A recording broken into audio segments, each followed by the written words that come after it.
저는 요즘에 새벽 예배를 인도하면서 빌립보서를 살펴보고 있습니다. 이 빌립보서는 감옥에서 보낸 편지이거든요. 빌립보 교회는 바울을 특별히 좀 위했습니다. 그래서 바울을 위해서 계속해서 선교 헌금을 보냈어요. 그러니까 특별한 마음이 있었기 때문에 바울이 감옥에 갇혔다라는 이야기를 듣고 어떻게 지내는지 궁금해했습니다. 바울은 편지를 쓰면서 인사를 하자마자 자신이 처한 상황을 그래서 알려주고 있어요. 1장 12절에서 이렇게 이야기를 합니다. 형제들아, 내가 당한 일이 도리어 복음 전파의 진전이 된 줄을 너희가 알기를 원하노라. 비록 지금 감옥이라는 힘겨운 환경에 처해 있지만 하나님은 오히려 복음 전파가 진전이 이루도록 만들었다라고 이야기를 해요. 매튜 헨리라는 굉장히 유명한 성경학자가 있거든요. 이분은 이 말씀을 주석하면서 이렇게 이야기를 했습니다. 이 말씀을 상고하라. 여기 하늘의 화학, 아니 하늘의 연금술이 있다. 하늘의 연금술이 드러나고 있대요. 연금술이 뭔가 다시 국어사전에 찾아봤더니만 이렇게 되어 있더라고요. 고대 이집트에서 시작되어 아라비아를 거쳐 중세 유럽에 전해진 원시적 화학 기술, 구리, 납, 주석 따위의 비금속으로 금, 은 따위의 귀금속을 제조하고 나아가서는 늙지 않는 영약을 만들려고 한 화학 기술. 설명이 너무 복잡한데요. 한마디로 하면은 형편없는 재료를 가지고서 굉장히 귀중한 금과 같은 것을 만들어내는 기술이라는 의미인 거죠. 매튜 헨리가요, 오늘 이 감옥에서 바울이 자신이 복음의 진보가 일어났다라는 이 말을 주석하면서 하늘의 연금술이라는 표현을 했습니다. 왜 이런 표현을 했겠어요? 분명히 감옥이라는 상황은 형편없는 재료잖아요. 그런데 이 형편없는 재료를 가지고 놀라운 복음의 진전이 일어나게 하는 이 귀금속과 같은 것을 만들어냈기 때문이라는 거죠. 저는 지난주에요, 이 하늘의 연금술이라는 말이 계속 맴도는 거예요. 우리에게도 이런 하늘의 연금술을 맛보면 좋겠다, 이런 생각이 들면서 성경을 보니까요, 성경은 하늘의 연금술에 대한 이야기로 가득 차 있다라는 것을 발견했습니다. 우리가 대표적으로 골리앗과 다윗의 싸움을 생각해 보세요. 골리앗은 엄청나게 강해요. 다윗은 어린 소년입니다. 그런데 누가 이겨요? 다윗이 이겼습니다. 다윗이 왜 이겼죠? 자기 실력이 아니고 하나님의 연금술이 개입되었기 때문에 이 약함이 승리를 만들어냈다라는 것이죠. 하나님은요, 수많은 나라들이 있었는데 그 나라 중에서 이스라엘을 특별하게 선택을 했습니다. 이스라엘을 왜 선택했을까요? 신명기 7장 7절에서 이렇게 말씀을 해요. 여호와께서 너희를 기뻐하시고 너희를 택하심은 너희가 다른 민족보다 수요가 많기 때문이 아니니라. 너희는 오히려 모든 민족 중에 가장 적으니라. 강하기 때문이 아니고 약하기 때문에, 수요가 많기 때문이 아니고 적기 때문에 이들을 택했대요. 왜 그랬을까요? 이 약함으로 하늘의 연금술을 경험하고 강함을 가진 사람들에게 자랑할 수 있기 때문에 그런 거죠. 신약 교회도 마찬가지입니다. 우리가 하나님의 자녀가 됐잖아요. 하나님께서 왜 우리를 하필이면 하나님의 자녀로 선택을 했을까요? 우리에게 뭐 내세울 게 있나요? 바울은 하나님이 왜 우리를 선택하는지를 고린도전서 1장 27절부터 29절까지 이렇게 말씀을 하고 있어요. 그러나 하나님께서 세상에 미련한 것들을 택하사 지혜 있는 자들을 부끄럽게 하려 하시고 세상에 약한 것들을 택하사 강한 것들을 부끄럽게 하려 하시며 하나님께서 세상의 천한 것들과 멸시받는 것들과 없는 것들을 택하사 있는 것들을 폐하려 하시나니 이는 아무 육체도 하나님 앞에서 자랑하지 못하게 하려 하심이라. 하나님이 왜 우리를 택했다 그래요? 우리가 공부를 잘해서거나 예뻐서거나 뭔가가 갖추어졌기 때문이 아니래요. 사실 우리가 이런 말씀을 성경에서 보지만 그렇게 달가워하지 않을 수도 있습니다. 우리가 추구하는 건 뭐예요? 우리가 남보다는 조금 더 부유했으면 좋겠다고 여기잖아요. 남보다 더 강했으면 좋겠다고 여기고, 그리고 우리보다 조금 부유하면 어때요? 부러워하죠. 그런데 오늘 말씀을 보면요, 하나님이 우리를 선택한 이유는 남보다 부유해서가 아니래요. 오히려 가난하기 때문에, 오히려 뭔가를 갖추지 못했기 때문에 우리를 불렀대요. 왜 불렀다 그래요? 우리의 연약함을 가지고 강한 사람을 부끄럽게 만들어 주려고. 그러면 우리의 약함이 왜 강한 사람을 부끄럽게 만들겠어요? 약함 속에 하나님의 연금술이 개입된다라는 거예요. 하나님의 일하심이 개입돼 가지고 강한 사람들이 부러워하고 강한 사람이 놀라게 만드는 그 일이 이루어지도록 우리를 불렀다라고 이야기를 합니다. 우리가 그리스도인이 되었으면요, 기본적으로 맛봐야 되는 것, 하나님의 연금술을 맛봐야 된다라는 거죠. 오늘 우리가 예배를 드리려고 왔잖아요. 예배 드리면서 우리가 해야 되는 가장 중요한 게 어디에 있겠어요? 하나님의 연금술을 내 사건으로 만나는 것입니다.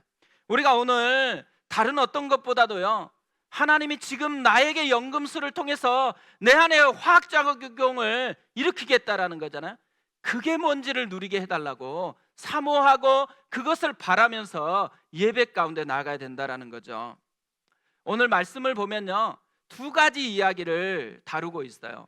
하나는 기도한 후에 교회에서는 어떤 일이 일어났는지를 다룹니다. 베드로가 감옥에 갇혔을 때 교회가 간절히 기도했어요. 그러자 두 가지 효과가 생겼습니다. 베드로가 감옥 안인데도 편안하게 잠들었어요. 또 하나는 이 감옥 안에 철저하게 이렇게 방어를 하고 있는데도 불구하고 하나님이 역사에서 이 베드로를 감옥에서 탈출하게 만들었습니다. 베드로가 감옥에서 나와가지고 기도하고 있는 집으로 가서 문을 두드렸어요. 그때 일어난 일에 대해서 오늘 말씀이 이야기를 하고 있어요. 또 하나는 헤롯 왕의 잔인한 통치, 그리고 이 헤롯 왕이 얼마나 교만한지를 오늘 말씀이 보여주고 있습니다. 저는 지난 주간에 이 두 가지 이야기를 계속 묵상하다가요, 이 두 가지 이야기 속에 공통적으로 나오는 한 가지가 보여지더라고요. 하나님의 연금술. 이 하나님의 연금술이 이렇게 발견이 되어지는 거예요. 그래서 오늘은 이 하나님의 연금술을 제가 깨달은 것을 좀 나누려고 하는데요, 첫 번째로 나타나는 하나님의 연금술, 믿음의 나비 효과입니다. 나비 효과는 아시잖아요. 베이징에서 나비가 날갯짓을 하면 지구 반대편에서 폭풍이 일어난다. 어떤 작은 행동이 엄청난 큰 역사를 일으킨다라는 현상을 이야기하는 거거든요. 오늘 사도행전 12장 12절은 이렇게 맞춰요. 깨닫고 마가라 하는 요한의 어머니 마리아의 집에 가니 여러 사람이 거기에 모여 기도하고 있더라. 베드로가 감옥에서 나와서 이 마리아의 집에 도착을 했어요. 그러니까 그 집에서 기도하는 소리가 들리는 거예요. 기도하고 있더라. 여기까지 보면요, 진짜 아름다운 얘기예요. 이 베드로가 감옥에 갇혔는데 교회가 함께 모여서 간절히 기도했더니만 베드로가 감옥에서 나왔고, 또 베드로도 가봤더니만 기도 소리가 들리고 있어요. 얼마나 마음이 부요해졌겠어요. 그런데 문을 두드리면서 오늘 이야기가 엉뚱한 방향으로 흘러가고 있습니다. 로데라는 아이가 나왔어요. 베드로의 음성인 걸 듣고 너무 놀라가지고 반가워가지고 문을 열어놓지 않고 방으로 들어가 가지고 베드로가 왔다고 소리를 질렀습니다. 우리 같으면 어때야 돼요? 할렐루야 해야 되는 거잖아요. 그런데 놀렐루야가 돼버렸습니다. 완전히 엉뚱한 방향으로 흘러가고 있어요. 15절을 보세요. 그들이 말하되 네가 미쳤다 하나 여자아이는 힘써 말하되 참말이라 하니 그들이 말하되 그러면 그의 천사라 하더라. 미쳤대요.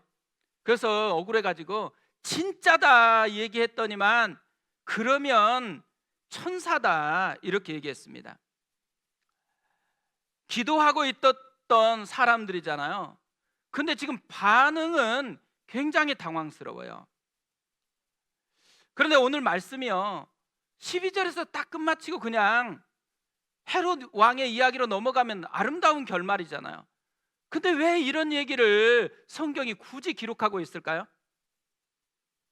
가장 근본적으로는요 이게 사실이니까. 신앙은요 신화 아니에요. 신앙은 동화 아닙니다. 신앙은 역사적인 사실에 근거해서 진행되는 이야기예요.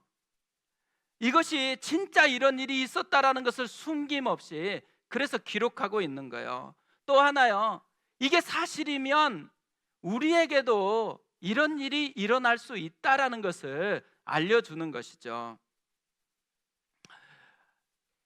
한 건물에요 교회가 이전을 했어요. 그리고 목사님이 이제 열심히 성도들과 함께 이렇게 사역을 하다 보니까 점점 성장을 하고 있었는데 어느 날 이 건물 지하에 술집이 들어왔어요. 주일 오전이나 이때는 별로 문제가 안 됐는데 저녁 예배를 드리는데 자꾸 밑에서 꿍짝꿍짝 소리가 이렇게 들리는 거예요. 그리고 새벽 예배를 드리려고 할 때마다 이 새벽까지 술을 먹잖아요. 그리고 새벽 예배를 드리는데도 자꾸 밑에서 이제 이 술 먹은 사람들의 고함 소리 그리고 이 노래 소리가 계속 들리는 거예요. 너무 방해가 되니까 목사님이 성도들을 모아놓고 대책 회의를 했어요. 어떻게 하면 좋겠습니까? 그랬더니 기도를 많이 하는 권사님이 되게 쉽다라고 얘기하면서 이렇게 얘기했어요. 기도하면 다 될 텐데 뭘 염려하십니까? 기도하면 술집이 망하든지 불이 나서 이사를 가든지 할 텐데 기도하면 되지 않겠습니까? 그날부터 기도하기 시작한 거예요. 하나님, 저 술집이 망하든지 저 술집에 불이 나가지고 이전을 하든지 하나님께서 어떻게 좀 해달라고 기도하기 시작했어요. 근데 신기하게도 한 3주 정도 됐는데 진짜 불이 났어요. 그 홀라당 다 타져버렸습니다. 술집 주인이 얼마나 마음이 힘들었겠어요. 이제 다른 데를 좀 알아봐야 되겠다 생각하고서 부동산에 가서 얘기를 했는데 하필 부동산 사장님이 사장님 그거 모르셨어요? 교회에서 기도해서 그런 거예요. 교인들이 모이기만 하면 술집 망하게 해달라고 불나게 해달라고 기도했다라는 거예요. 이분이 갑자기 열받기 시작했어요. 그래가지고 목사님을 상대로 손해배상 청구 소송을 했습니다. 목사님과 술집 주인을 이제 법원에서 데려다 놓고 판사가 술집 주인에게 물었어요. 고소한 이유가 뭡니까? 그러자 이 술집 주인이 저 교회가 매일 기도해서 불이 났으니까 손해배상을 청구해 달라고. 그러자마자 옆에 있던 목사님이 대답을 했어요. 아니 기도한다고 어떻게 불이 납니까? 생각해 보세요. 술집 주인이 더 믿음이 있어요? 목사님이 믿음이 있어요? 그러자 이 판결을 하는 판사가요 굉장히 지혜롭게 판결을 했습니다. 술집 사장은 기도에 대한 믿음이 매우 좋고 목사는 기도에 대한 믿음이 하나도 없음. 그러니까 보상은 하나님께 청구하세요. 사실 이 이야기는 누가 지어낸 것 같아요. 그런데도 불구하고 되게 공감이 되거든요. 그리고 많은 목사님들이 이 이야기를 예화로 썼어요. 우리도 한 번 정도 들어봤을 거예요. 그런데요 이렇게 많이 예화로 하는데도 오늘 또 얘기하니까 또 솔깃하잖아요. 왜 그럴까요? 공감이 된다라는 것은 우리도 이런 믿음 생활을 할 때가 많이 있다라는 거죠. 그것을 오늘 성경이 가감 없이 초대교회도 그랬다라고 이야기를 하고 있는 것이에요. 또 하나요, 오늘 이야기를 기록한 것은 더 깊은 메시지가 있기 때문에 그런 것입니다. 우리는 초대교회 생각하면요 되게 이상적으로 생각해요. 그래서 초대교회가 기도했어요. 어떻게 기도했겠어요? 믿음이 엄청 좋아가지고 그렇게 기도했을 거라고 생각해요. 그러다 보니까 이 초대교회는 응답이 즉각 이루어졌잖아요. 그러면 우리 속에 담겨있는 한 가지,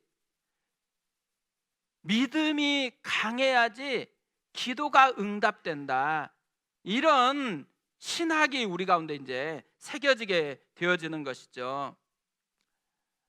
그런데 막상 지금 뚜껑을 열고 보니까 어떤 현상이 생겨났어요. 굉장히 우리 생각과는 달라요. 그 좀 당황스럽잖아요. 로데라는 여자아이는 믿음이 있어서 지금 베드로다라고 얘기하는데, 교회 지도자들이 지금 기도하다가 나왔는데 미친 짓이다라고 얘기를 하고 있는 거예요. 믿음이 전혀 작동하지 않습니다. 초대교회인데도 왜 이렇게 믿음이 작동을 하지 않고 있을까요? 그리고 지금 놀다가 온 게 아니잖아요. 기도하다가 지금 나왔는데도 불구하고 전혀 믿음이 작동을 하지 않고 있어요. 뭐를 우리에게 알려줘요? 그만큼 자기 생각의 틀이 강하게 작동하고 있다라는 것이죠. 비록 기도할 때는 꺼내달라고 간절히 기도했겠죠. 그런데 기도가 끝마치고 나오니까 기도했을 때보다 지금 자기를 압도하고 있는 건 뭐예요? 상황. 이 상황이 지금 자기를 압도해 버리는 거예요. 어떤 상황이었어요? 야고보도 죽었어요. 베드로는 지금 네 팀이 한꺼번에 감시를 하고 있어요. 그러다 보니까 이런 상황에서는 절대로 나오기 쉽지 않다, 이 생각이 다시 작동하고 있다라는 거죠. 그러니까 저는 이 모습을 보는데요, 파이프라인이 생각이 나더라고요. 파이프라인은요 어디에 연결되느냐에 따라서 맛보는 게 다 달라집니다. 지금 초대교회가 처음에 모여갖고 기도했을 때 파이프라인이 어디에 연결되어 있어요? 하나님께 연결되어 있었어요. 그러니까 이런 상황에서 기도했겠죠. 그런데 지금 정작 기도가 마쳐지고 난 후에는 파이프라인의 연결점이 바뀌어버렸어요. 하나님께 연결되어 있다가 다시 상황으로 파이프라인을 바꿔버렸어요. 그러다 보니까 상황이 주는 영향만 지금 고스란히 받고 있다라는 거죠. 그래서 미쳤다고 얘기하고 그의 천사다, 이렇게 이야기하고 있는 것이에요. 근데 생각보다요 우리가 살아가는 이때도 이런 일이 굉장히 많이 발생한다고 생각을 합니다. 우리가 예배 드릴 때는 믿음이 좋은 것 같아요. 또 모여서 다락방 나눔하면 이게 나눔하고서는 되게 괜찮아진 것 같아요. 그런데 삶의 현장으로 딱 돌아가면 어떻게 돼요? 언제 하나님께 그렇게 은혜를 구하고 힘입었는데 온데간데 없고 다시 자신의 연약함만 작동을 해요. 상황만 자기 가운데 작동할 때가 되게 많은 거죠. 그러니까 우리가 기도하고 예배할 때는 믿음의 파이프를 하나님께 연결했는데, 정작 진짜 하나님이 필요할 때는 믿음의 파이프를 상황에다가 연결해 버리거나, 아니면 나는 안 된다라는 내 연약함에다가 파이프라인을 연결해 버리니까 그 파이프라인을 통해서 나오는 것은요 상황이 나에게 미치는 영향, 나의 연약함이 나에게 미치는 영향밖에는 없다라는 거예요. 그러면서 무슨 생각을 해요? 나는 믿음이 없어, 난 육신이 연약해서 그래. 육신이 연약해서 그래 쓰레기통에 버려야 됩니다. 육신이 연약해서가 아니고요, 믿음의 파이프라인을 하나님께 연결해야 되는데 엉뚱한 것에다가 연결하고서는 자꾸 내가 기도했으니까 나는 조금 나아져야 되는 거 아닌가라는 생각을 하는 거예요. 기도를 했으면 그 기도의 힘을 가지고서 믿음의 파이프라인을 내 삶에 굳건하게 연결시킬 때 하나님을 통해서 연결시켜야 되는 이 모습이 우리의 신앙이 되어야 된다는 거죠. 오늘 말씀은요, 한 가지 굉장히 중요한 것을 우리에게 일깨워 주고 있는 거예요. 그게 뭐냐면 믿음이 이렇게 지금 보잘것없어요. 그럼에도 불구하고 하나님의 역사는 계속 일어나고 있다라는 것이죠. 지금 그렇게 기도했는데도 믿음이 하나도 작동하지 않아요. 오직 한 소녀, 로데라는 이 소녀만이 믿음이 작동하고 있는데 하나님은 열받다라고 때려치라고 하지 않아요. 하나님은 역사하고 있다라는 거예요. 보잘것없는 것을 위대한 일로 바꾸시는 하나님의 연금술이 계속되고 있다라는 것을 오늘 우리에게 보여주는 거죠. 예수님은 누가복음 17장 6절에서 이렇게 말씀을 했습니다.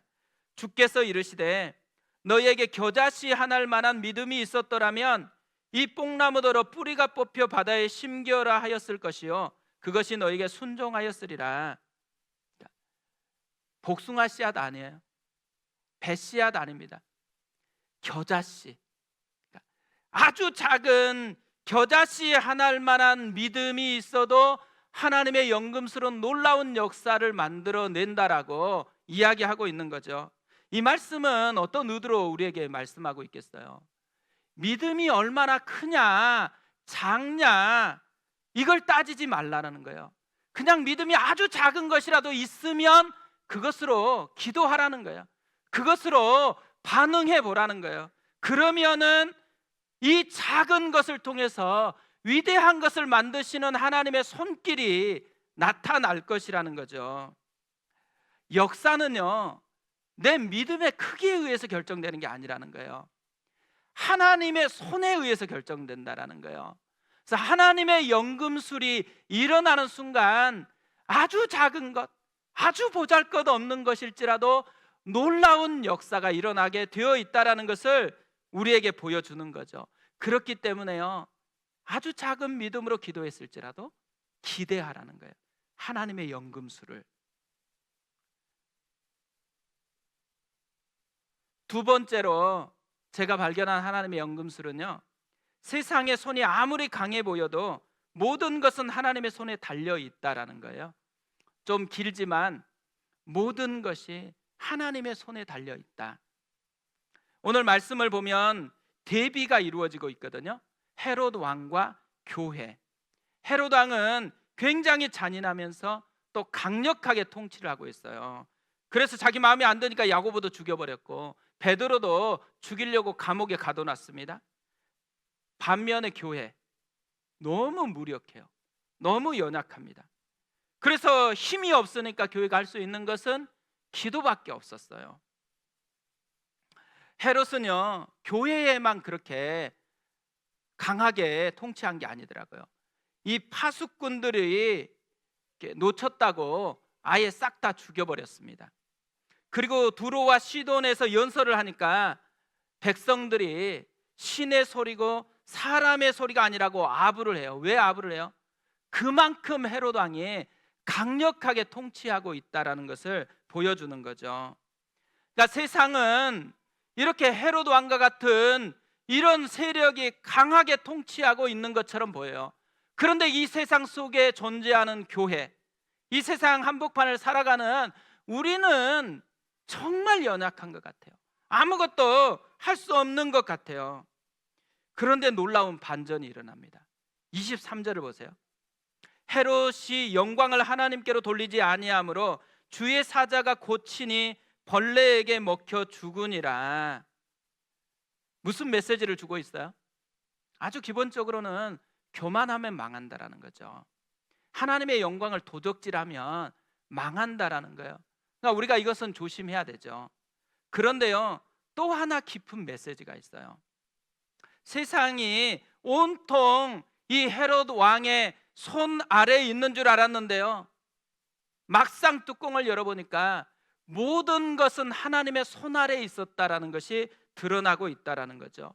왕이 아무리 날뛰어도 왕마저도 하나님의 손에 그의 인생이 달려 있다라는 것을 우리에게 보여주고 있어요. 그리고 나서 24절 이렇게 마무리합니다. 하나님의 말씀은 흥왕하여 더하더라. 이게 오늘 이야기의 결론이에요. 강해 보였던 헤롯 왕, 그런데 망하고 사라졌어요. 대신 아무것도 아닌 것 같았고 보이지도